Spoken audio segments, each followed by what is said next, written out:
But if that was Jonathan Taylor instead of Deion Jackson in the middle, I think a lot more would have been done. I want to see Jonathan Taylor and Anthony Richardson play together. It looks promising. Richardson was our best rusher as well, best running back.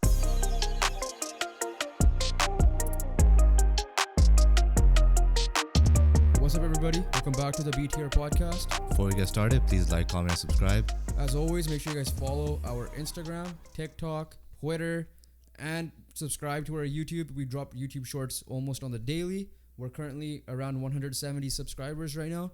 Help us get to 200 by the end of the month. We will really appreciate it. And as always, if you guys prefer to listen through the audio platforms, make sure you guys download it on whatever platform you guys like and give it a 5-star rating if you guys enjoy it. We would really appreciate that. Without further ado, let's get right into the NFL. Before we get into the actual big news that we received and the games, we dropped our NFL tier list video, just ranking where we think teams are appropriately ranked. Make sure you guys like that video, check that video out, check our predictions video from the week before, and comment your thoughts and other tier list videos we would like to do. Yeah, let's get into it though. All right, do you want to start off with Thursday Night Football, or do you want to start off with the big news? We'll recap with Thursday. We'll start low a few days earlier. Do you want to do it like Thursday Night Football, but then right before the kickoff started, talk about the breaking news? Because that's when the news broke, right? Yeah. We're teasing it. Yeah. But we'll get into the news. We'll get into the game. Detroit Lions versus Kansas City Chiefs. And obviously our last video was titled, "Are the Chiefs on Upset Alert?" And it was confirmed they were, because Travis Kelce officially did not play that game. And it was a big struggle for Kadarius Toney, I would say. Oh yeah, single biggest reason why the Chiefs lost that game was Kadarius Toney, but it was a sloppy game for both teams. But the Lions, you could see why the Lions are getting this hype, because they showed out with those 90+ yard drives. Dan Campbell absolutely deserves a lot of credit. Fake punt from your own 17, leading to a 90-yard drive to get open to scoring. And these players are bought in under him. Goff wasn't obviously, absolutely amazing, but he still was good. And same with Mahomes. He wasn't absolutely amazing. He was good. We forgot to mention that the last time these guys played each other, it was the 54-51 thriller Rams-Chiefs. I think that was the year Rams lost in the Super Bowl, if I wasn't mistaken, to the Patriots. As well, Goff is undefeated against Mahomes, and Mahomes got his first loss on Thursday, season opening. First game of the season. His first game, not season opener. His first game of the seasons. Overall the game, was watching it throughout. Kadarius Toney, obviously big factor. This is why I was preaching. Now, a little bit of an overreaction. Maybe Kadarius Toney will calm down next week and be fine. But I still think, even with Kelce, they need a wide receiver 1, even though he'll be labeled as pass catcher 2, but wide receiver 1 to alleviate that pain. I think Juju and Kadarius Toney together works. I don't think either or would work. That's why I was like, D-Hop should have, if they were able to offer D-Hop, maybe look for a Mike Evans trade or whoever. I don't think they'll be able to trade for Devontae Adams because of contract and within the division. But I still think they need to go out and try to get a receiver to help alleviate the pain on Kelce. Because when Kelce comes back, guess what? They know that Toney, Sky Moore aren't capable of carrying the number 2 option. Maybe we get to see more of Justin Ross. I don't know if Marcus Valdes-Scantling played much. He did. He had a decent game. But yeah, Justin Ross, obviously rookie from Clemson, undrafted, making his debut this year because of the injury last year. Can we see more of him? Let's see how well he would do, right? Because Sky Moore is a little short for sure, so the high shots aren't really the greatest. But yeah, very surprising. I wasn't surprised at the upset because of Kelce not playing. I was definitely surprised with how they lost the game. And yeah, obviously there were 2 massive drops. One leading to a pick 6. One was to kickstart a drive. That thing. They need to change that name as a pick 6 for Mahomes. Like, I know you're probably pissed because you have fantasy as well. Yeah, I have Mahomes in fantasy and he got -2 points for that. No, like that should not be considered a pick for the quarterback. I'm sorry. That was. They need to find a way to label it differently. And I get it. It might be tough and how you're gonna do it. It's easy for us to say it, but like MLB errors aren't really on pitcher. Like they have runs, earned runs, or whatever. It doesn't count to their ERA or whatever the case may be. I feel like the same needs to happen if it's a clear receiver. Yeah, clear cut, and that was clear cut. Yeah. Now, yeah, there might obviously there's be like if you got like one hand tips to interception. Yeah. Then it's understandable, but Tony had 2 hands on the ball. Yeah.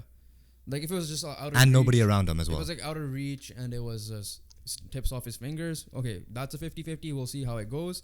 But yeah, no, I don't think that should be called a pick on Mahomes. I'm not saying that because Mahomes is a guy who's absolved of mistakes. He made his own mistakes. He missed receivers. He missed passes. Yeah, he did.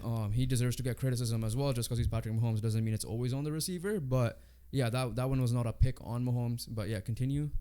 Yeah, so basically those 2 drops, and there's one right after where it was a kick-started drive, potential game-tying, game-leading drive, and that drop caused so many issues because it went to second down penalty, went to like 3rd and 20, and ended up trying to convert a 4th and 25, which obviously they didn't, and then yeah, Lions just kneeled it out from there, and they are promising. The Lions are promising, and they could definitely do something. And it also helps when Minnesota lost in the morning as well. Yeah, so Travis Kelce update. It was a little scared that they thought it was a season-ending, like broken something injury or a torn something injury. Turns out it was just a deep bone bruise, so he could be back next week. I don't know how much they're going to rush into it. But if he's not coming back, and next week if they're playing the Jaguars, so it's going to be a tough game than this. A tough game, yeah. Especially, we'll talk about the Colts in a soon here. It's going to be tough, like with those receivers. And Jaguars have a good pass rush as well. Chris Jones is sitting there, which is weird.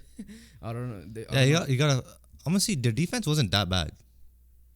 Yeah, it was okay. Him. Like it wasn't bad. There were stints where I'm like, okay, Chris Jones is missing.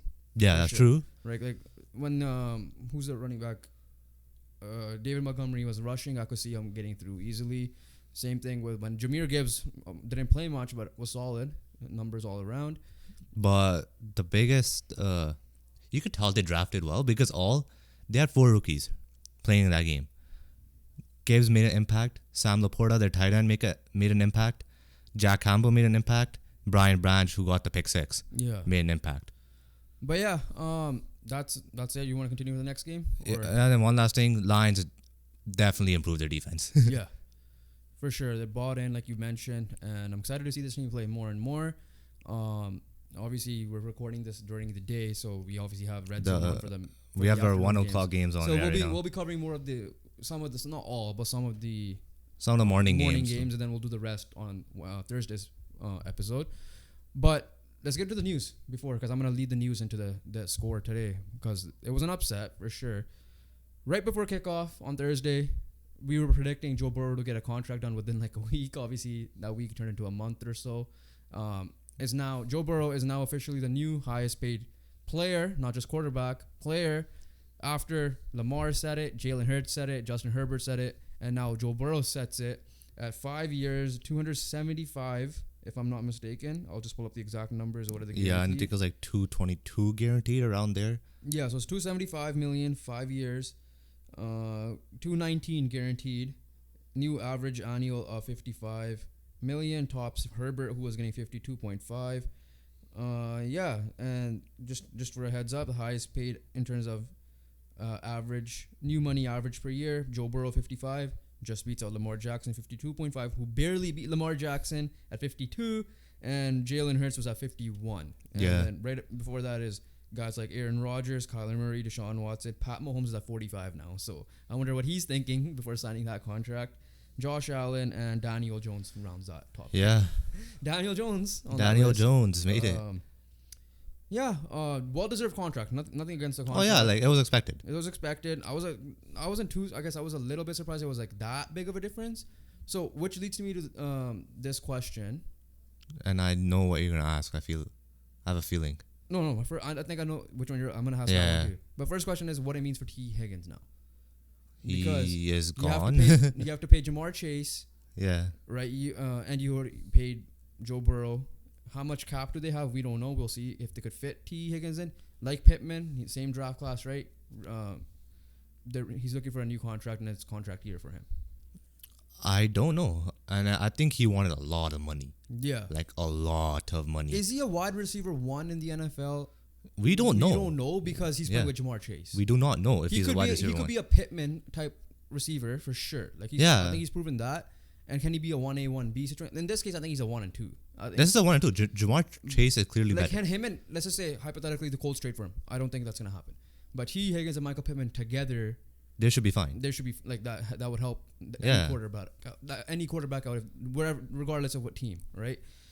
So that's the thing, right? Like the biggest question mark is T. Higgins a clear-cut wide receiver 1? We know who the clear-cut wide receiver 1s are. That is Chase. That's Jamar Chase. That's Devontae Adams, DeAndre Hopkins. Once upon a time, Stephon Diggs on his let's just say who are on their team, like right? Stephon Diggs proved it afterwards. Like that was like maybe people thought Thielen was a 1 and Diggs was a 2, but that was definitely a 1A 1B situation, and Diggs proved that. And then Diggs, Calvin Ridley as well. Yeah. It's clear that he's the number 1 after today's game. Exactly. And So my first thought was obviously I'll get to the second part of that question was T. Higgins. That came to my head right away. Like I wonder, and pressure's on, right? Because now you're the highest paid guy, and maybe not for too long, but you're the highest paid guy. You made a Super Bowl, you made an AFC Championship game, and I made the claim that if they miss the playoffs or barely make the playoffs and lose in the first round, they might get rid of Zach Taylor. Not anyone on the hot seat, but there's a caveat to that. But yeah, like it pressure's on you. You've paid him, right? The biggest benefit was when Patrick Mahomes won in his rookie year. So did Russell Wilson. Joe Burrow almost got that done, but now, are you able to afford those guys? Because you lost Jesse Bates, you couldn't afford him clearly. Yeah. And who else on the defensive side you're gonna afford? You just paid Orlando Brown as well. So the big question for me is how are they gonna address T. Higgins? Because we know Jamar Chase will get the max. Yeah, we know that for sure. Yeah. Jamar Chase literally himself said, "I hope Justin Jefferson sets the market, so he could break it." Yeah. So if T. Higgins, let alone set, obviously I don't think he should be able to set the market, but close to it, like 20, 25 million. Yeah, it'll be tough on their books for sure. That's true. Second part of the question, I guess now. So teams like them who pay massively to quarterback don't usually win. Except Patrick Mahomes last year. Right? Yeah, because Brady was underpaid. Because obviously, when we started watching, it was Brady dominating everything, right? Yeah. And Brady never was the highest paid quarterback and nowhere near Even when he left for Tampa, it wasn't like... It was like 20, 25 mil. Yeah. Around there. So just to name the other... Justin Herbert still needs to prove it. Let's see. Lamar Jackson hasn't done it. Jalen Hurts went to the Super Bowl, but he was paid after, right? So that's the key thing. So his start right now. The other guys... Josh Allen hasn't done it. Aaron Rodgers hasn't done it with his new contract. Kyler Murray clearly hasn't done it. Deshaun Watson hasn't done it. I don't think Danny Dimes is going to do it either. Yeah. And then Josh Allen hasn't done it yet either. So Patrick Mahomes is the only one that really did anything under the new contract. And he's the lowest paid out of all of them. Yeah. So, it's definitely a sight to see because that's why I had Zach. Obviously, the Zach Taylor news, I said it before that came out, but we knew he wasn't going to get the highest paid quarterback anyways. But I guess my second part of the question is, who will be the next $300 million contract? Will somehow Mahomes get a weird restructure, or will Trevor Lawrence be that guy? I mean, right now it's leaning towards Trevor Lawrence. It's $275 right now. Yeah, I know. I think it might be even after Lawrence. I don't think even Lawrence. I don't think Lawrence should be the highest paid. Unless Lawrence, depending on how he plays this year. Yeah, but outside of that, like based on what we have seen, obviously I don't blame him for that first year, and I know you don't either. Oh yeah, 100%. Second year took a huge step. This year you give him Calvin Ridley. And it showed. And he might take another step. Maybe he gets 276, right? Maybe 280. I don't think he gets 300. 300 mil might just come down to like Caleb Williams, yeah. Depending on or whenever these. Or if like Bryce Young and like Stroud. Not even that. Maybe like some of these guys' contract might run out, as well. But I think Josh Allen signed early, but again, it's an extension. It's an extension, right? So we don't even know when it kicks in. Yeah, so it might be Anthony Richardson, CJ Stroud. I think it might be Caleb Williams. I think it's probably Caleb Williams. But the only guy who has that opportunity right now, in my opinion, is just Trevor Lawrence. Yeah, he's the closest one to it. Who else is in that draft? Like, I don't think Justin Fields is there yet. He's struggling today. Yeah. And yeah, like Herbert already signed. So. Zach Wilson. Well, yeah, let him get on the field first. Zach Wilson. But won't no, make. yeah. So I think Trevor Lawrence is the next guy. I think do you think he'll be the highest paid? Or do you I think, don't know. I feel like if he does the same thing as last year, I don't think so. So he has to take like a tremendous step forward this year as well, in order that for fan base is like that market is insanely like they need something to look forward to. That I feel like Shad Khan might give it to him. yeah, that's if true. he's asking for, Like you like- gotta lock him. If he's Like ask- if he asks for it, I think you give it Yeah. to him. This is why I love NBA superstars because they're like, whoever's giving me the max, I'm going there. Like they know that they're Yeah. getting the max. There's no like time limit towards it. It's Yeah. just whereas the NHL, NFL, MLB is a little bit different like that. But yeah, that's the Joe Burrow news. But speaking of Burrow, This is one of our teams that we had kind of an upset alert, right? If I'm not yeah, mistaken. I picked the Cleveland Browns. I did too. Yeah, and we you were proved right. me right, we were right. Joe Burrow's numbers were horrendous. They were terrible. Just to put it out, they lost 24-3 to the Browns, and Joe Burrow went 14 for 31, so less than 50%, 82 yards, 2 sacks. That's it. And then his rushing yards were He does He lost struggle. a yard He on does struggle against Cleveland. That has been something that has come up in the past as well. But yeah, I mean, I'm not concerned right now just because one, his first game back from injury, he didn't really have a preseason or training camp, and number two, they started 0-2 last year, and they were 5 minutes away from the Super Bowl. It's not even like Deshaun Watson went crazy. Like he had a few good plays. 16 for 29 is I great. just felt like last year, how just Bengals were bad those first 2 games. Yeah. I just felt like that. Yeah, it's like Deshaun Watson was 16 for 29, 154 yards, a pick, and a touchdown. And he had a rushing touchdown as well. So, like, is Deshaun Watson there yet? No. But the other thing was Jamar Chase was talking shit. Myles Garrett said he'll come out and take it. Now, I don't think Myles Garrett had an impactful game. Maybe he did. I'm not. I mean, I'm pretty sure the defense had a good game. Defense at general had a good game because Jamar Chase. And Myles Garrett is a leader of the defense. Jamar Chase was targeted 9 times, made 5 receptions, and 39 yards only. That's not Jamar Chase either. So, he literally did that the Juju move. Yeah, genuinely, that's what it was. So when Juju was in Pittsburgh, so yeah, that was like one team on upset alert. They made us proven right. Another team that you put on upset alert was the Minnesota Vikings. I believe I said. I think it was you, yeah. And I was not. You were Baker Mayfield. That's why, like, even the tier list video, just a spoiler, we were arguing, are they a F tier team or a D tier team? Yeah. Now, overreaction Monday in this case, early Monday. I might be onto something. You might have cooked, yeah. Yeah. You might have cooked. But no, I don't know what happened. Justin Jefferson Baker, had a yeah. crazy game. I mean, Kirk was fine, I would Kirk say. was 33 for 44, 340 yards, 2 TDs. Yeah, obviously the pick sucks, but I just felt like I just didn't think Vikings just converted enough. Mike Evans news, he's no longer. He said Saturday was a deadline. Otherwise, he's going to be playing on a new team next year. Mike Evans puts 6 receptions for 66 yards. Godwin had a decent game as well, I think. 5 receptions for 51 yards. So, yeah, no, Baker came out, did his thing. Like 21 for 34, 173. That's Baker type numbers. No interceptions, I think. 8 rushes for 11 yards. No interception. No picks either. He Yeah. got sacked once. Right? So, that was one team on upset alert. Another team that you had on upset alert almost kind of happened. Saints. They pulled it out. They won 16-15 against the Titans. But it was a sloppy game, bro. Yeah. It wasn't good. Like, it was a defense game for both sides. Titans as well as the Saints. And Derek Carr and that offense needs to be better. That is for sure. And the same goes for the Titans if they want to do anything. Because I feel like personally the Titans do have a chance of, doing something. And obviously we are high on the Saints that I'm easy high on schedule and they should be winning the division easily and type of thing. Yeah. And it's Michael Thomas, good to see him back. Yeah, good. Yeah, Michael Thomas was targeted a lot in the first half, and they both got to be better. Yeah, Derek Carr, 20 decent numbers, but it is what it is. A team that you had an upset alert though was the Niners. Niners cooked. I was like, okay. Did you not say they were an upset alert? I was like, okay, Niners. I was like, Niners have a tough game, and I picked the Niners to win. Yeah. As well, but I was like, yo, don't be surprised if the Steelers Yeah. cook. No, you're not the only one because was it ESPN Countdown, NFL Countdown? Yeah. I think 3 out of the 5 people picked the Steelers. But what do you know about Brock Purdy? He is still the same. Yeah. As of so far, he is still the same. McCaffrey, I think a 65-yard rushing TD. The defense, I have them in fantasy, and they definitely cooked. Yeah. And they're helping me winning right now for sure. And yeah, I think they got 2 picks. And at one point, they had like Pittsburgh had like 1 total yard of offense. Yeah. Sorry, we're tuning in because of the. We're also watching the 1:00 games as well on the Red Zone. Speaking of the 1:00 game, the Rams are beating the Seahawks, and I remember I had that gut feeling. Yeah. Week 1 overreaction. Don't get me twisted. I think the Seahawks are still the better team, and we'll finish ahead of them. So far, I'm right.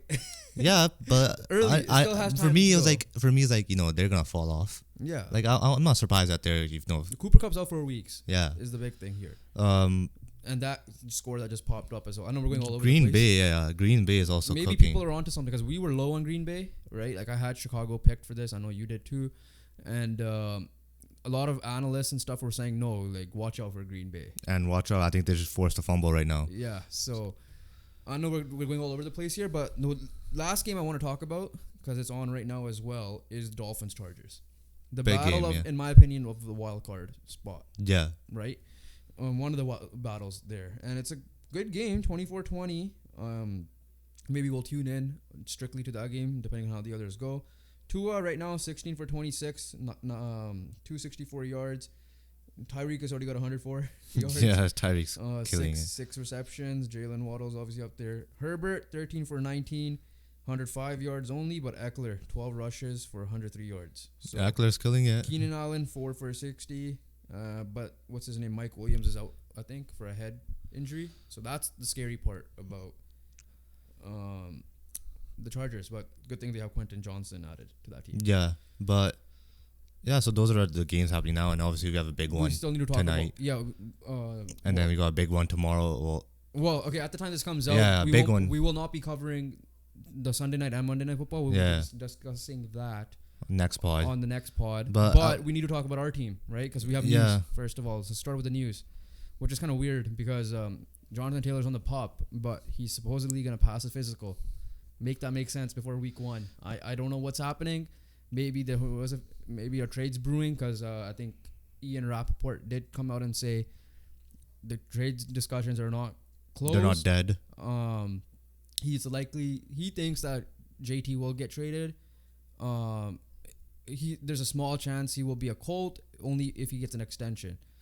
The other thing is, we'll get to the game in a second because there's after effects from this conversation, is Miami could be in play again, right? So Jonathan Taylor is not officially, but he's supposed to pass his physical. He should be good to practice, but he's still out till out 4 weeks. So he's out for 3 more games, but if everything is fine, that he should be on the field at week 5. Week 5. Doesn't matter. It could be in a Colts jersey or any other jersey. So do you still feel, after all this reporting, that he's going to be a Colt by week 5?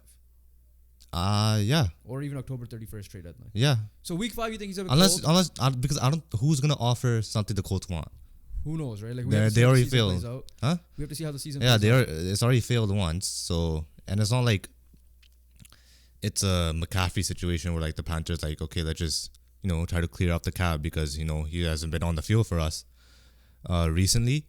Like Taylor has been healthy other than last year. And last year was just a shit show itself in Indy. Yeah. And so Taylor's still on his rookie deal. Colts are in control here. There's no leverage at all. If Taylor was healthy, then it might have been a different story. But yeah, I think he's Do you think he'll play Colts? No, but if he was healthy during training camp and stuff. Yeah. Now. So you think that doesn't matter. That doesn't matter. Do you think he'll be a Colt at week 5? And do you think he'll? Yeah, I just said that. Do you think he'll be a Colt on October? What was it, on Halloween as trade deadline? Yes, I don't think anyone's gonna package what the Colts want. Colts wanted Christian Watson from Green Bay. Green Bay denied. Obviously, wanted Jalen Waddle. That one is a little bit more of a stretch, and doesn't hurt to try, right? Yeah, I guess. But no.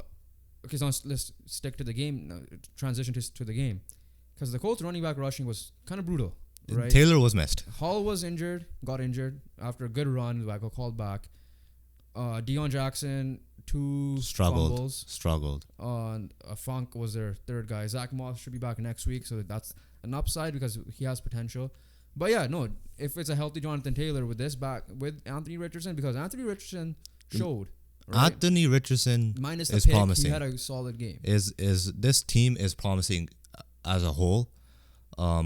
Off the bat, Josh Downs connection. Yeah, Pittman had a good game himself. Second half, first half. Second half, quiet. yeah, everything was the second half. I think he had like 8 receptions, 90+ yards, and a touchdown. Pierce 1 reception only, and but he targeted the tight ends more, and he hit a lot of like the screen pass or like the pass in the middle for the running back. But if that was Jonathan Taylor instead of Deion Jackson in the middle, I think a lot more would have been done. I want to see Jonathan Taylor and Anthony Richardson play together. It looks promising. Richardson was our best rusher as well, best running back, you could say. Richardson, one thing though, please do not shoulder everybody. And that's true. Yeah, don't hurt yourself because he did at get the end of the game. He had to come chance, off. But yeah, but obviously overall thoughts. This team, obviously, we're not expecting anything. That's why it's fun to watch. Some of these teams up here. But it is promising. That defensive line is good. So good. It is good. That linebacker duo. Player of the game that linebacker duo is good. Cornerbacks still are question mark, but hopefully maybe Safeties are fine. Safeties are okay as well. Julian Blackman had a dropped pick, which ended up crucial. Deion Jackson's fumble in the first half ended up crucial. And the Richardson pick that I want to comment on quickly, it wasn't the Buffalo pick, right? The Buffalo pick was bad. Yeah. Richardson had 2 guys opened, but the issue with Richardson is he needed to work on his touch passes. Yeah. Right? And it was going to, I don't know who it was, I think Moali Cox or Pittman. I think both of them were there. And Tyson Campbell just made an incredible leap, got the ball. And but it was a timely pick and he will learn. But that's the one thing he needs to work on, and it showed on that play. Yeah, no, Shane Steichen, decent play calling, could do better, obviously. Game management wise, yeah. Rookie head coach, it's expected. Like we're not expecting much, which is why we're having fun watching this. The week 1 curse continues. Yeah, that sucks. Which will be 0-2 against Jacksonville this year because the next game is at Jacksonville. Which is another curse. Speaking of Jacksonville, welcome back, Calvin Ridley. My God, that was a first half. Yeah. That was a first half. Obviously, quiet down the second half. But I think he had like already 90 yards and a touchdown in the first half with 8 receptions. Calvin Ridley showed that he hasn't lost a step. Yeah. And that showed why he was the number 1 guy in Atlanta. Yeah, like he it's big for Trevor Lawrence. This is why Trevor Lawrence will be the highest paid quarterback, literally, right? Yeah. Like Calvin Ridley was my underdog pick for offensive player of the year. Not saying I had him picked. You guys could tune into that prediction video, but he was like someone I consider deeply, right? So, it was fun to watch him play. Obviously, it was against the Colts, but as a neutral fan, still, it was definitely fun. But yeah, no, Jacksonville against the Chiefs we'll preview it. It was one of our top games next week because Colts held their own. Back to the Colts quickly, held their own. That maybe you might be right with the Houston thing because Houston struggled against Baltimore. Now, granted, that's Baltimore. I'm excited to see this team and see how it turns out. The Colts have good talent. Like, they have good talent veterans like Buckner, Zaire Franklin, Shaq Leonard, Quentin Nelson, Michael Pittman, right? These players did play well. But obviously, if you're looking at Colts performance-wise, the fourth quarter was costly for them. They didn't have a good fourth quarter at all. And O-line has some question marks because Richardson was running for his life for a few plays. And wide receivers need to step up other than Pittman. Yeah. I think that's you have an NFL question, you said? Yeah. So basically, we had Bryce Young, Richardson, and CJ Stroud make their debuts today. So who do you think performed the best? Now, granted, we watched Richardson. Yeah, most of the time. And the rest of the games we watched through NFL Red Zone. Yeah. On the side, right? So just to put it out there, these were the stats. I'm not gonna go based on that. 28 for 44 CJ Stroud, 242 yards, 5 times sacked. 0-0. 0-0, right? For TD interceptions, that's Bryce Young lost to Atlanta for 24-10. 20 for 38, 146 yards, 2 picks, 2 times sacked, and a tutty. Hayden Hurst, by the way, threw his touchdown pass ball. Yeah. The So only I don't know if touchdown pass he had. Yeah, I don't know if they got it back. That was his. And then Anthony Richardson's stat line was 24 for 37, 223 yards, a pick and a touchdown, 4 times sacked. Now, granted, some of those sacks were just him running out of bounds. 10 for rushes for 40 yards with a touchdown rushing as well. I think it's Anthony Richardson. I'm not trying to be biased here. I think it was Anthony Richardson. Because here's my thing with, I'm just going to quickly say this. Bryce Young threw 2 picks, and it looked like I expected a little bit more for Bryce Young compared to the other 2 quarterbacks, because I feel like Bryce Young is in the best situation. Yeah. Like offensively, right? Yeah. It didn't look like he was at his best. And Carolina only ended up putting up 10 points. CJ Stroud, stat line wise, is decent, but at the end of the day, it just felt like the Houston Texans didn't just pounce on their opportunities, and that's why I only registered 9 points. And I think CJ Stroud was also running for his life a little bit. And then I get it. Bryce Young definitely played the weakest opponent.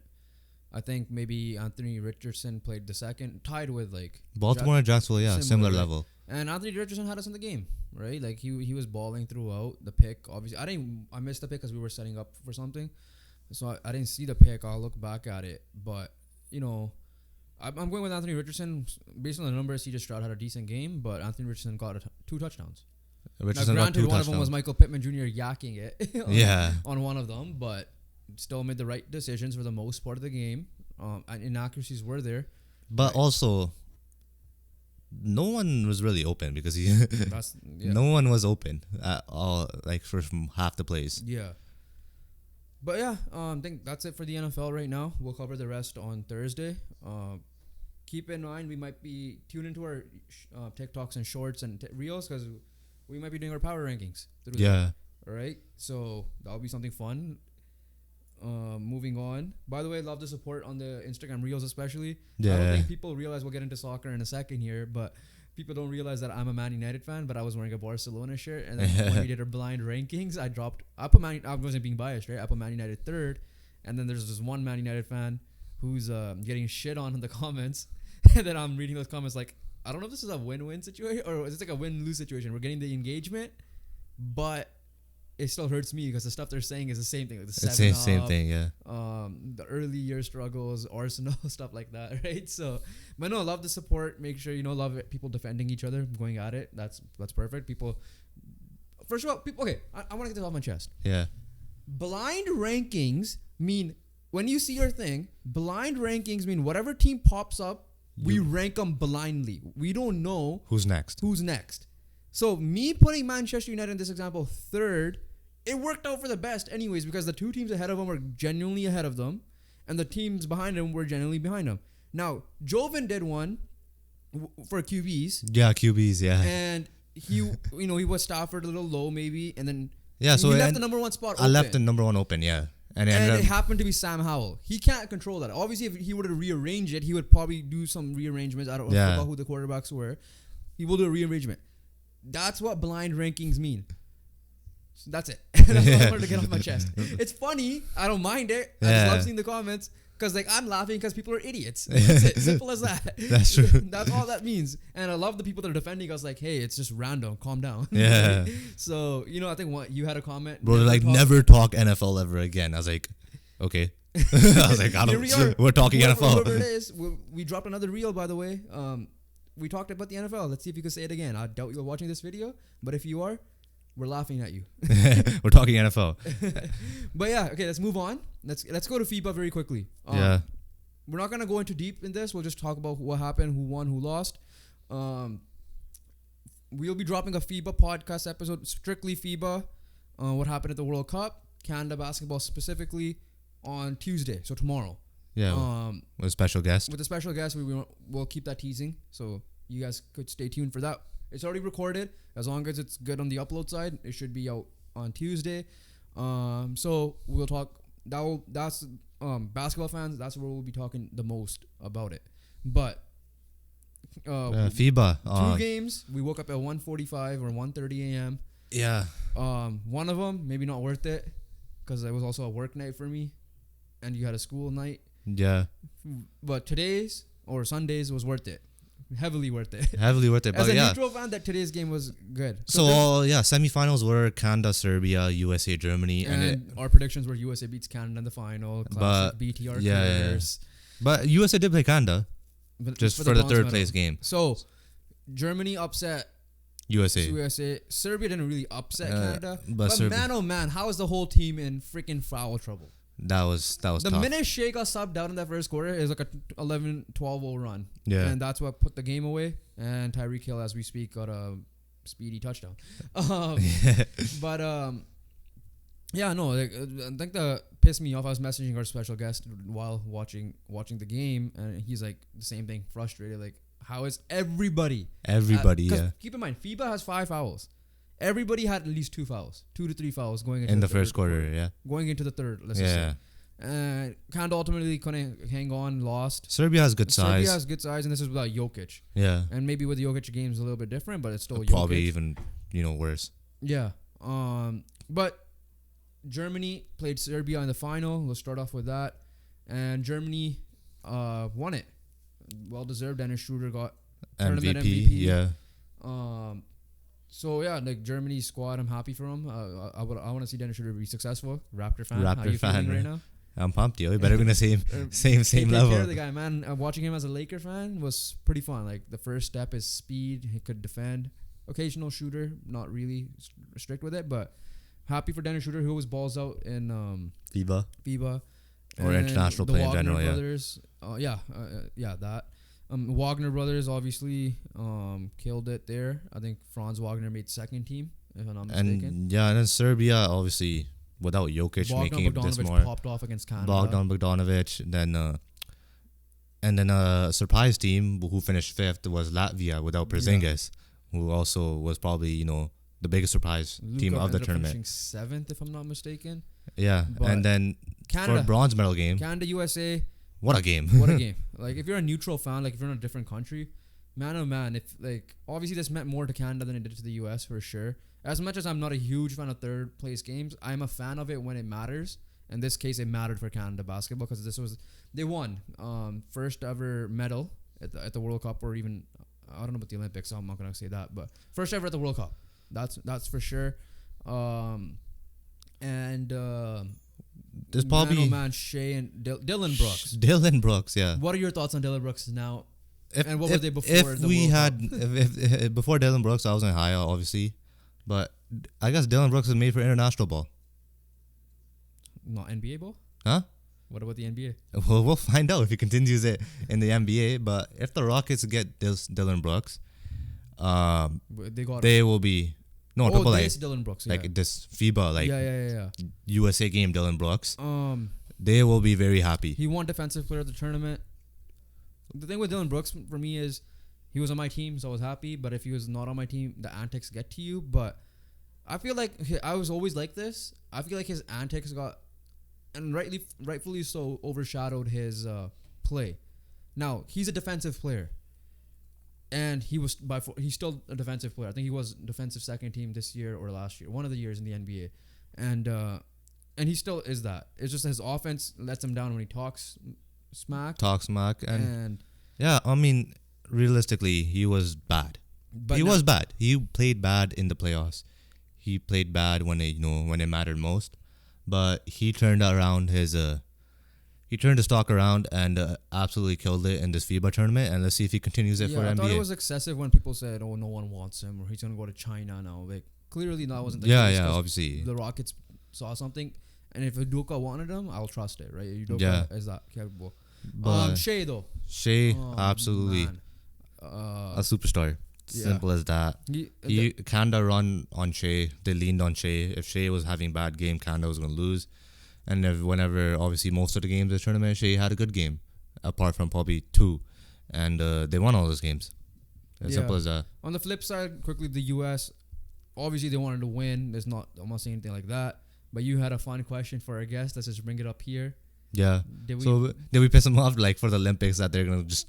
LeBron's going to start playing. Curry's going to start playing. LeBron had eye emojis after their loss. One more run?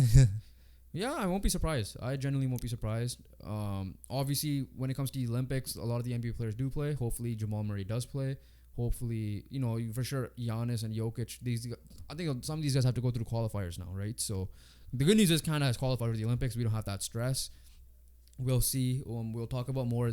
You'll see more with our guest, and then we'll talk more when you bring them on again, because it ran a little bit short. There's a couple of questions I wanted to add, but the Olympics are far away. We'll talk more closer to then. But Canadian pride. Jovan's wearing the Canada soccer shirt, but this is Canada basketball. Proud Canadian. The sports in this country is no longer just hockey. We're a hammer throwing nation now. We have the tennis run, Canada soccer, Canada basketball. Hopefully baseball's on the rise. Hockey's obviously there, and then we have the swimming and the track, right? Like we're doing well there, and we're obviously winter sports as well, so that kind of helps out too. So that covers FIBA for now. Let's go to I'm gonna go to the NHL before we go to the UFC here, and I kept this a secret from you for a reason. This is something I saw. I think it's kind of legit. It was reported by David Quadrelli, who's a Canucks Army reporter with Chris Faber and all that. Yeah. I mean, just quickly pull that tweet up because I want your reaction specifically. So you are an SFU student, right? Yes, yeah. We'll disclose that you're an SFU student. Yeah. Exclusive at the Canucks Army. This is from David Quadrelli. The Canucks are in talks with Simon Fraser University to build their practice facility on SFU's Burnaby campus.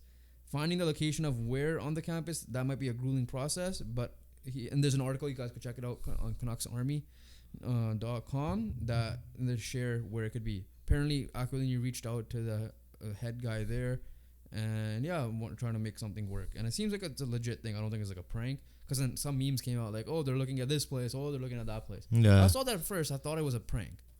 I would think so too, right? But what do you think? You go to Burnaby on occasion?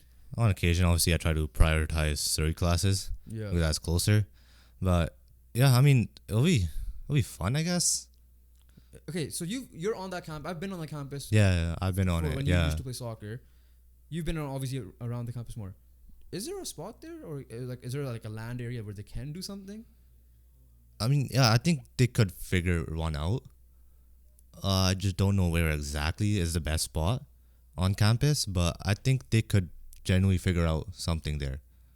Yeah, because they are NCAA, and now I know the college football thing is a kind of a different issue. Yeah. But their current hockey team competes in the BC Intercollegiate Hockey League, but have also scheduled games against U Sports and Div 1 NCAA opponents this year, including UBC, University of Michigan, which is big because that's where the Hughes brothers went. Yeah. Owen Power and all these guys. Yeah. And this is big, Boston University, BU, also a big hockey school. Tom Willander, by the way, suspended for the first game because he was, quote unquote, he didn't play, but it was on the roster of a professional team, so he got suspended for a game. Thankfully, it was that one game because he could have been ineligible. Oh, wow. So, yeah. Thankfully. But that's big. But I just wanted to get your reaction live on the camera. Yeah, I'm surprised. I was like, what the hell? Because they show a map here, you guys could see it. Yeah. They circle an area, I think, behind field 4 or whatever it is. Yeah, I mean, if that's the case, man, are you going to prioritize Burnaby so you could just go talk to Canucks players somehow? Be that classic media guy. Like, here's a mic. Or let's just talk, right? Just even though you might not be allowed in, but sideline reporters. Ugra, BTR. BTR, Elias Pettersson, when are you signing the extension? But that was something very interesting because we were having the practice facility debate and how stupid it is that they're one of the few teams that doesn't have it, and they're bringing it up. Hopefully I'm not bamboozled by this thing that I said, but it seems like a legit report. If not, blame David Quadrelli for putting this out there. Yeah, don't come at us. Yeah. Okay, let's move on. Let's go to the UFC here. And we kind of brushed over as Jovan is reacting to the Green Bay Packers might be finessed us with how they're doing. UFC, we kind of brushed it last episode because we're like, Bam Tuivasa fighting, we didn't really cover it, we didn't know much. Not a great card. It was in Sydney, Australia, and the main event was Izzy versus Sean Strickland, champ versus number 5. Izzy coming off a hot win. Big time win over his rival Alex Pereira. We thought it was even on the sports books it was minus 650 or something. Izzy was gonna win. We're like, yep, Izzy's gonna win. Like, no point talking about it. Izzy's winning. Move on, right? That did not happen. Yeah, and probably the most surprising thing for me is if Izzy's gonna if Izzy's gonna lose, it's probably by knockout or submission, where like he made one mistake, type of thing. It could have ended in the first round. And it could have ended in the first round like that, but Izzy Did not look lost in decision, which was surprising for me. unanimous. Unanimous decision because Strickland was just in control. Yeah, And I know. Izzy did not look good, like you said. He did not, like, after that knockdown, I don't know if that was the effect.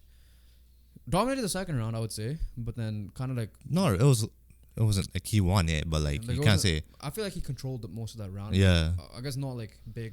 But like strong. Strickland was just like on another level. Yeah, because it's weird. Because I know it's weird seeing that. Strickland lost to Cannonier and Pereira. Izzy obviously eventually beat Pereira, beat Cannonier handedly, right? Strickland came out. Props to Izzy first of all. Class act at the end. I don't know if pause froze for us, but I rewatched that ending. And Strickland himself was surprised. Like I was shocked that my face was clean. Didn't expect this type of Izzy. I felt like I was fighting some amateur. So he was surprised. I don't know if something was going on in Izzy's personal life, or Izzy that. Or if he first has round like shot, an injury or or like that that. first round shot. Because Izzy fights like consistent. Izzy fights consistent. Like after Pereira, you're telling me he fought again this quick, and he was supposed to fight Duplessis, Yeah. who was supposed to be the number one contender. Yeah, but congrats to Sean Strickland, big time win. Obviously, Izzy probably underestimated Big it or time win, whatever. yeah. Now, DC Daniel Cormier did say, "I don't want to give a immediate rematch this time." I still feel he should. I but mean, it's up to him, right? Dana said, "Yeah, the priority is an immediate rematch." Yeah. I Um, could see why. I could also see why not. I could see both ways. But I just feel like, if Izzy wants the time, he probably will get the time. But if he wants to fight right away, Izzy will get the fight. Yeah, because he said he wanted to fight in December. So then he'll get the Duplessis. fight. He did. Now that was before this. Oh, that was before this. So you want that? He did say like he's gonna take a little bit of time and then see. I think Yeah. afterwards he's fine. This is why I love the UFC in this sense because it is unpredictable. Yeah. We saw Sean O'Malley lose randomly. When? Lose to Cheeto Vera. Then Okay, this yeah. one too. Obviously this one as well. I'm not saying I was talking about the first Yeah. one when he was undefeated. Kamaru Usman, Leon Edwards fight, right? And yeah, the middleweight division's wide open again. Like I don't know if Izzy being 34 is coming up to him, the age. Dom's still a Hall of Famer, still The best in the still division. the best in that division, one of the greatest of all time. Yeah. But I'm a huge Izzy fan, obviously. People obviously probably who've tuned in the past know that. And yeah, let's see what he does. Like I think he should get a rematch and see because Khamzat Chimaev's a scary man, and he's moving Yeah. up. He's coming there. Paulo Costa is versing Chimaev. Yeah, And depending on how that fight goes, if Chimaev dominates Costa, it could be. you have Duplessis, you have Chimaev, you have Strickland, you have Izzy. You have still Pereira if he really wants to come back. And then, I think those are the four in that because division. the Cannonier and Pereira are probably like, yo, we beat Strickland. Like, Yeah. why not go back down, right? But I don't think Pereira's coming back because I feel like, if Adesanya is still a champ, Pereira might come back for a third Yeah. fight. But now I don't think so. Yeah, we'll see what happens with that. And Raiders got a touchdown. And yeah. Okay, let's move on. Let's talk some MLB. Do you want to go MLB or do you want to go soccer? We'll go MLB first. All right, MLB. Just simply, let's just preview and recap what has happened since the last time we talked about it. It's coming down to the wire. I think it's like about 3 weeks to go. It is. I'm gonna pull it up. There's some big games. So off the bat, the wild card race is wide open. First question off the bat. I think this is the most important question. It's no longer Angels related. What the hell happened to Texas? Yeah, I don't know. We had them as they're coming out of the I was like, thing. they got Scherzer. They fixed up the starting pitching. Their offense has been clicking. Their bullpens are pretty trash. It is terrible, I guess. Yeah, but that was probably one of my concerns was the bullpen. Yeah. But this big of a fall off, I did not expect. By the way, Atlanta Braves already clinched a playoff spot. I thought Texas was a lock. I thought it was too. Like, Yeah. is the BTR curse real? Huh? Are we a curse? Because we thought they were gonna go. Okay, no, make it all I the way. don't think anyone was seeing this, right? There was Yeah, no I know. chances of like anyone saw this.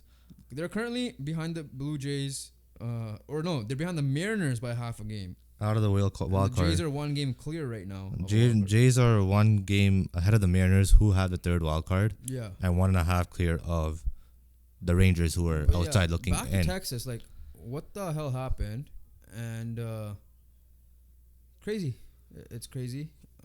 Did not expect them to choke like this to be out of a playoff spot. Yeah, did I expect them maybe to overtake Houston to overtake? Sure, Yeah. but that's it. Like I thought it would be like what Baltimore Tampa did. Like they flipped. Yeah, they flip, right? But Houston's 2.5 games in the lead in their division.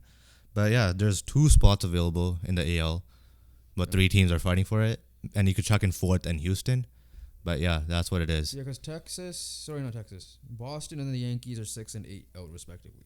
Yeah, so I think they're done. They're definitely done.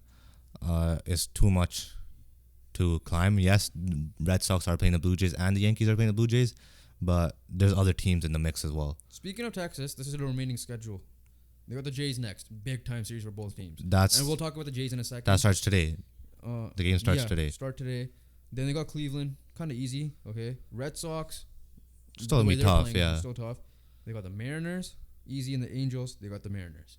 So those 7 games against the Mariners and the 4 against the Jays are gonna definitely be something. There's 11 games that are all must-win games. Flip side, before we go to the Jays, the Mariners got the Angels, Dodgers, which we gotta talk about something about the Dodgers. I completely forgot to add that on the board. Yeah. And you know what I'm referring to.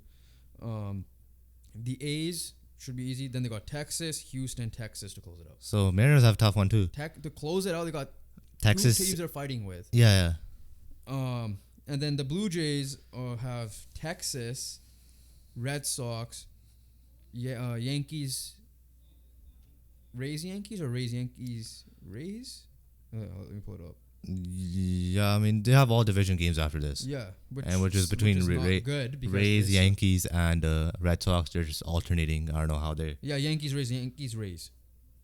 Yeah, they're playing. Oh, Red Sox are done too. No. Red Sox, Yankees, Rays. Yeah, so that's what it is. So now the good news is the teams that struggled with was Baltimore and Boston. And Boston. They're not playing Baltimore anymore. Boston is still, they swept them last time. But Rays, Yankees are gonna be tough. They'll still be tough, yeah. Because they suck in the division. But yeah, coming down to the wire, this is what I love. Baseball fans, or if you're a casual baseball fan, tune in now because it's especially a race. with the AL West teams going at it for a spot isn't insane, and they gotta be like, game watching the Jays to see what they do, and knowing the Jays they might struggle. Still struggling offensively in a way because the way they got the runs today were to tie the game up were literally 3 straight wild pitches. Yeah, to get to the game. So, but if we're hyping up the AL wild card, we're gonna NL. The NL wild card is on probably another level because you got Phillies are probably a lock at the 1 spot for the wild card. Cubs are 2 games ahead of the Diamondbacks, who will hold the last spot, who are half a game ahead of Miami, 1.5 ahead of the Reds, 2 games ahead of the Giants. Yeah. And Cubs could also overtake the Brewers for division lead because Cubs are 3 games behind the Brewers. And Dodgers are a lock, Braves are a lock, and Phillies are a lock. Yeah. And Brewers should be a lock too. Brewers should be there as well. I'll put Brewers in that mix, but they could be a wildcard team instead of a division winner. Yeah, the Brewers could be. Who knows if Cincy and Chicago on a hot run? Next thing you know, Brewers are. But I'll not be surprised. There's what I'd still put Cubs in the race, right? They're 2 games ahead, so you got Cubs, Diamondbacks, Marlins, Reds, and Giants. You got 5 teams fighting for 2 spots in the wild card. So Diamondbacks somehow end the season with the Astros. So the Astros got not easy, but like compared to the other guys that they're fighting for, easy. White Sox trash. Yeah, I'm gonna just say it. They're bad. Yankees will be okay. Whatever. Because their rookie is killing it. Yeah. They call up. Giants, they have 2 games against them. So those are going to be 2 big games. Then they have the Cubs, 3 big games there. I'm going reverse order here, sorry. They play the Mets next. So you don't know what type of Mets you're going to get either, but especially if Kodai Senga is there. Yeah, Kodai Senga, only bright spot there. Yeah, it's going to be tough for sure. San Francisco, probably got the Dodgers, and the Padres. Still going to be tough. As bad as the Padres have played. Speaking of the Dodgers, 2 things. Walker Buehler's still out for the year. The second thing is more serious, which we're going to kind of lead that to our soccer news for the day. Julio Urias was officially on paid leave, I think. Domestic assault. Apparently, this is his second time. I didn't even know time, yeah. So I didn't know it was his second, and it's pretty big. And don't know what's happening there. I don't know how Lance Lynn is doing now because he's probably their main guy with these two guys out. Yeah, like I don't know what too much to say about this. I haven't looked into what the details are, but it's clearly pretty serious if they literally let him go right away. Yeah, that's true. Still on the roster, but like, yeah. So their pitching is definitely taking a hit. I think as a team, they're in a good spot. As a team, they're in a good spot. They were in a spot to challenge. But yeah, no, this is the Braves. Second offense. I don't know what's gonna happen. I think they had this case. Allegedly, everything. Allegedly, and then they also had this case with when they signed Trevor Bauer as well. Yeah, but Trevor Bauer turned out to be innocent. So yeah, that's the thing. Yeah, like let's lead this on. That's it for MLB, right? Nothing else. Yeah. Okay, let's lead this on to soccer because back to the distraction of a club of Manchester United, which is Anthony. Anthony. First and foremost, like he's similar thing. I think 3 women now have come out and said they assaulted. There were reports earlier in the year. Yeah, there were. I believe, but they weren't talked about as much. Now it's big. Anthony mutually agreed to a leave of absence with United, which I think is stupid. It's not stupid that he needed a leave of absence, but it should have been strictly done through Man United, like how the Dodgers did, in my opinion. Yeah. He came out and he got left off the Brazil squad. He's scared he might get terminated from the United. Again, everything is alleged. We don't know how true this is. And those of you that are looking at the side of, oh yes, let's go, Anthony is not playing anymore for us for a while, screw you, because this is bigger than that. Yeah. Just because he's struggling and this is his way to get benched doesn't mean it's the right way to get benched. I'm sure you could echo it because you want him to get benched. Yeah, that's true.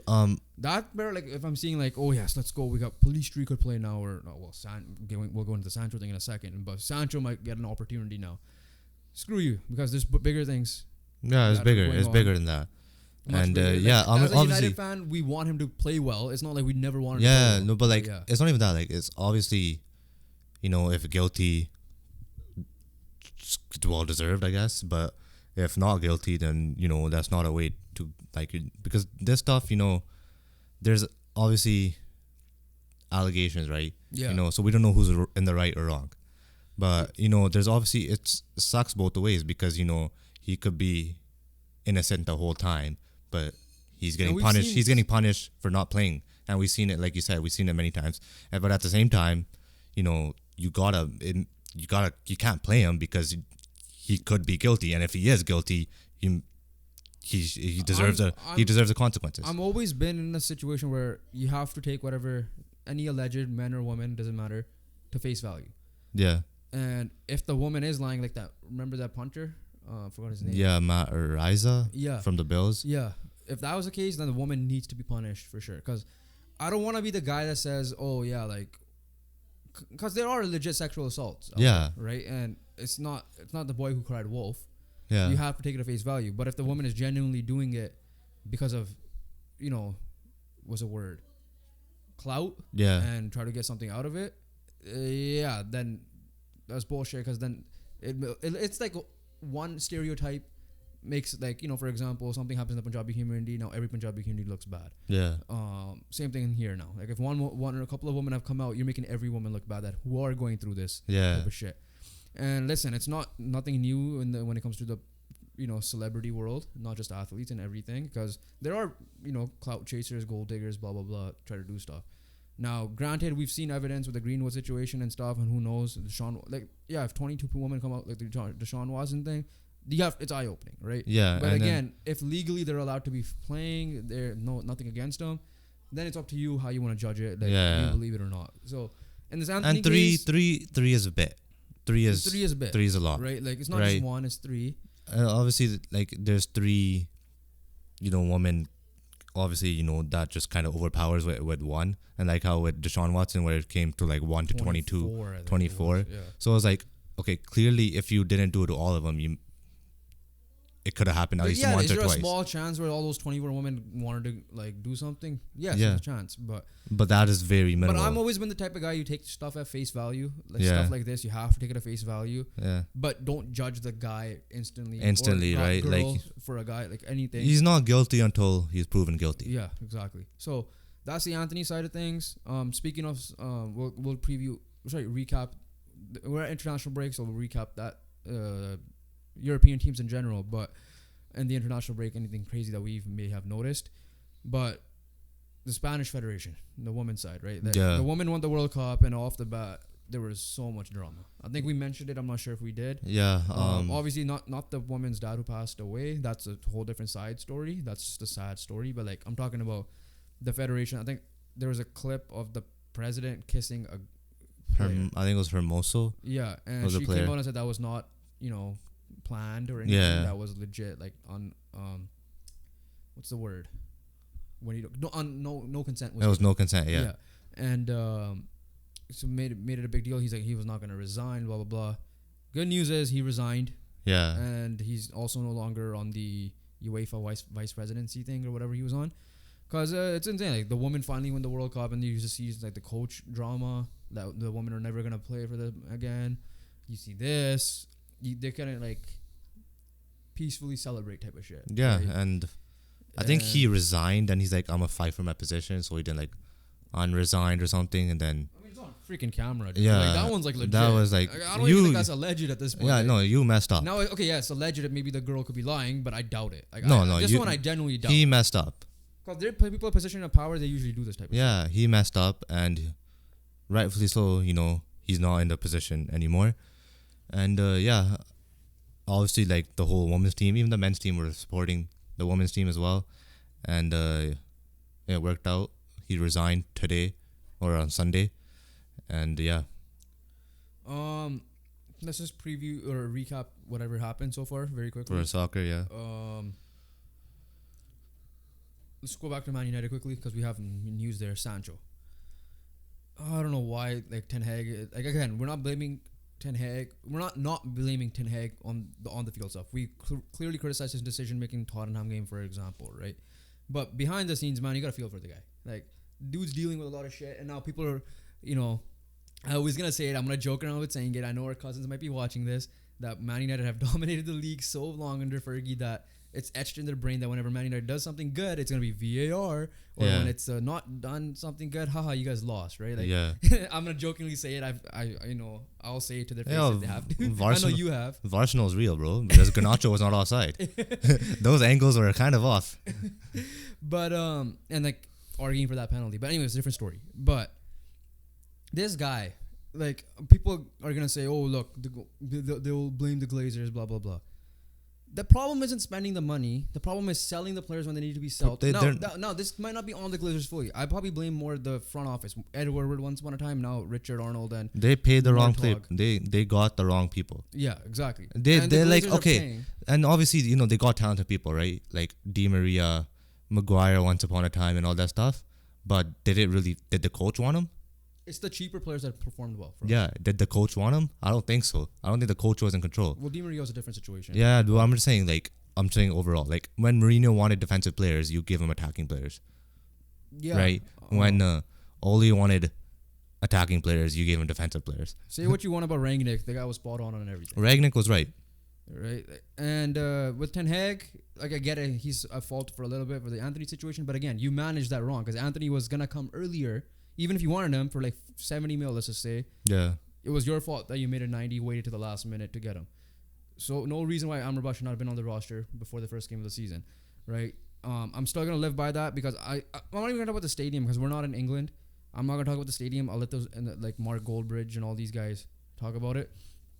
And the reason why I'm Glazers out is because I want a fresh start. Simple as that. Yeah. I just want a fresh start.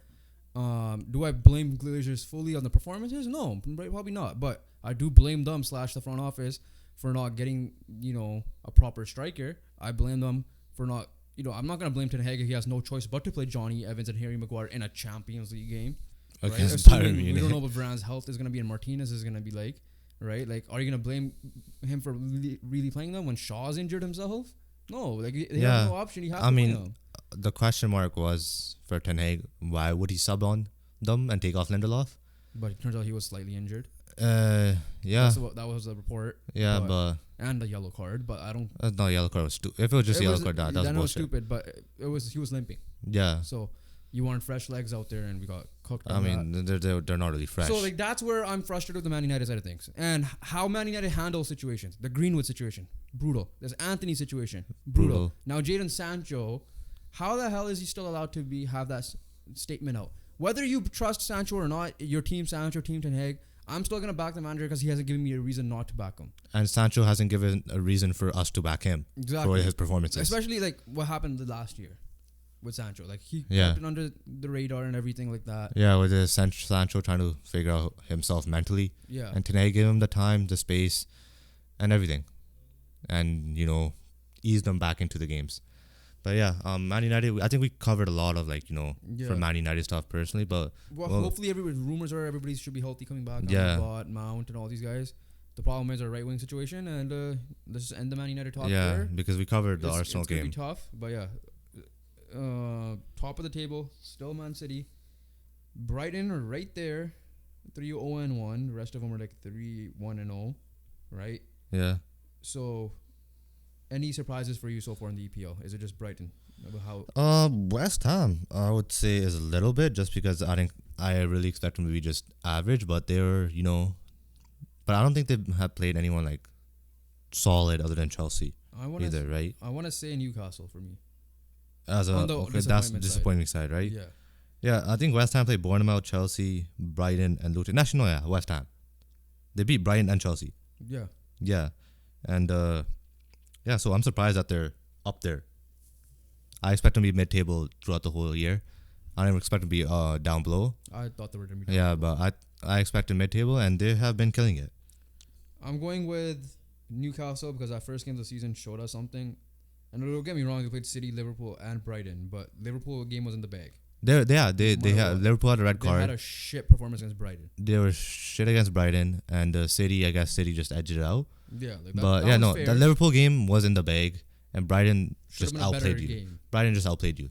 Right. Yeah. And yeah, I think those are the two biggest surprises overall, both positively and negatively. Tottenham obviously didn't. They see how much they could do this because they always do this, right? Like they'll start off hot, and then Ange ball is real, I guess. Yeah, for now. For now. Because we thought the same with Nuno Santos. Santos, yeah. From the other side, I think Champions League starting on the 19th. We'll talk about that closer to it when it starts. Other leagues, just might as well quickly touch base on that. Real Madrid undefeated 4-0. Surprising a little bit because their leading scorer I think is Jude Bellingham. He is their striker, I guess. Barca tied a game, so they're 3-1-0. Yeah. But Girona is second place with 3-1-0. Now, granted, we're just looking this up because we don't pay attention. I don't know Girona. I'll tell you that much. So I think that's a surprise. Yeah. I don't think Girona is supposed to be this good. Italy, on the other hand, is the top three are expected. I don't know who Lecce is. So least, right? Yeah. Kind of funny, but it's early on. Okay, we're not gonna go through every league, but yeah, I mean, Inter, AC, Juventus, and Napoli's 2-3 points behind. Yeah.